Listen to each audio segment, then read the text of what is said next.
various sizes of sterile bandages, ace bandages, gauze pads, surgical tape, small scissors, splints, and petroleum jelly, instant hot and cold packs, safety pins and rubbing alcohol, over-the-counter medicine such as non-aspirin pain reliever, eye drops, and antacid tablets, and a first aid book.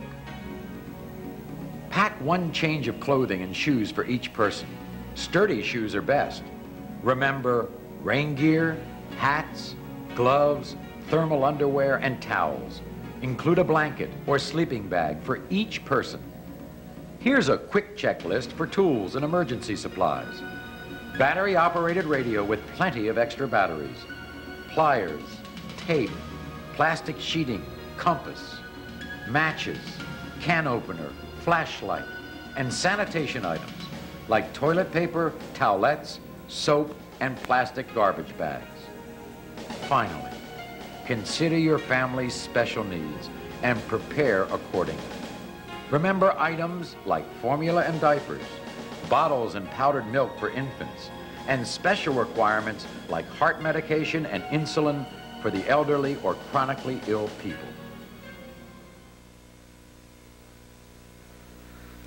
Yes, thank you.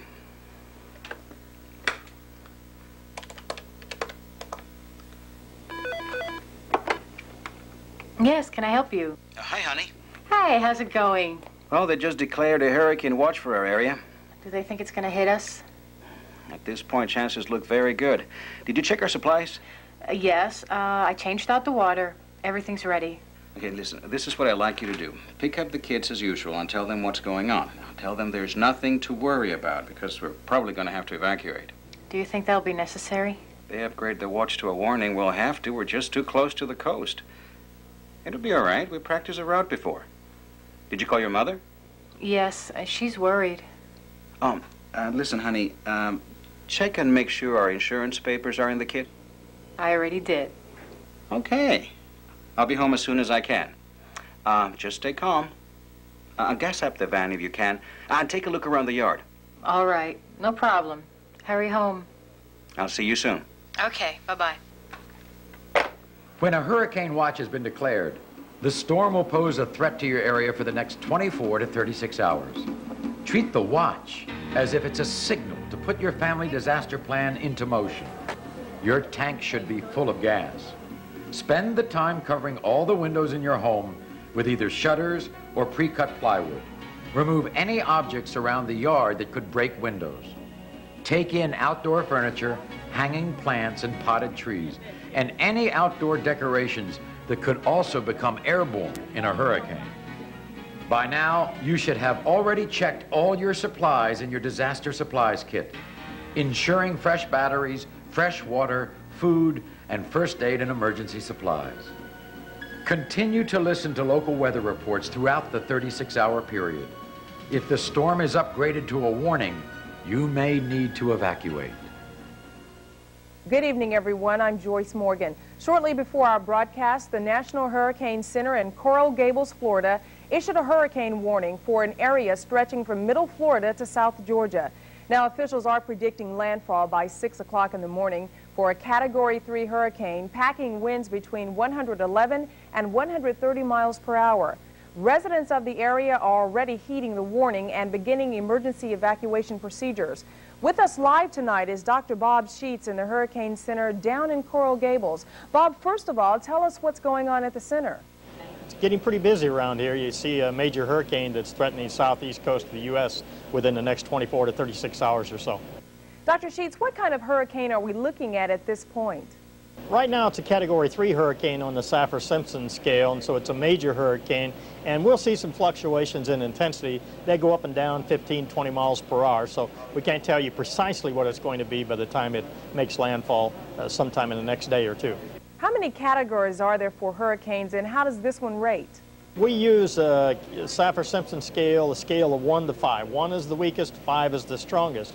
And I want to make sure that everybody understands any hurricane is a dangerous hurricane. If you could, explain the different kind of characteristics that you see in the hurricane's eye. As the backside of the eye comes in, even though it's calm outside and a lot of people go outside and say, hey, I'm going to fix something, no, you don't want to do that. Because when the backside comes, it's not going to be that gradual increase that you saw over the many hours as the storm approached you. It's a matter of minutes that you're going to go from essentially calm conditions up to that 150 to 180 mile per hour wind. So that's the condition that the eye creates as it passes over you. That's not the time to go outside and try to do some repairs. Dr. Sheets, since we really don't know where this hurricane is going to come ashore, what kind of advice do you have for residents living in any affected areas? Well, those that are in the hurricane watch area, basically, they should already start some of the preliminary actions there. That means that making sure all the covers are ready to put on the windows. If they're going to be in a zone that's going to have to evacuate, low-lying areas, or if they're in mobile homes, manufactured homes, they should be doing everything now, getting ready to respond when the warning goes up for those areas. Thank you very much, Dr. Sheets, and good luck. Hey, Mom, it's me. Yeah, just calling to tell you we're on our way.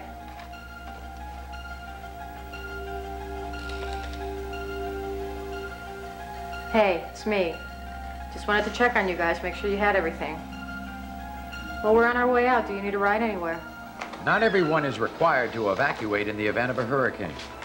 But if you live close to the coast or in a manufactured home, most probably you will be required to do so. Remember, evacuation orders are given by local officials who have classified specific areas as surge zones or evacuation zones. You can find out what zone you live in from your local emergency management office. If you find yourself faced with a flooded road or rapidly rising water, turn around and go another way. If you have to, get out of the car and climb to higher ground. If you were not required to evacuate, stay inside and away from all windows.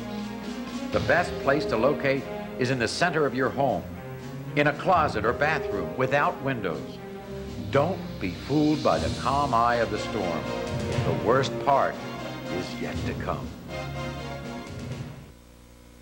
It is the hope of the American Red Cross that all of you who are watching will react after this program is over.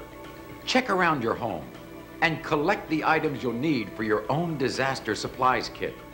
Store everything in a large container. And if you need to add anything, buy it now. Review an evacuation route and disaster plan with your own family. Most importantly, heed the watches and warnings issued by the National Weather Service. And take the time to make a list of the few material possessions you'd like to hold on to in the event something like this happens to you. Just stash it in your supply kit and save your memories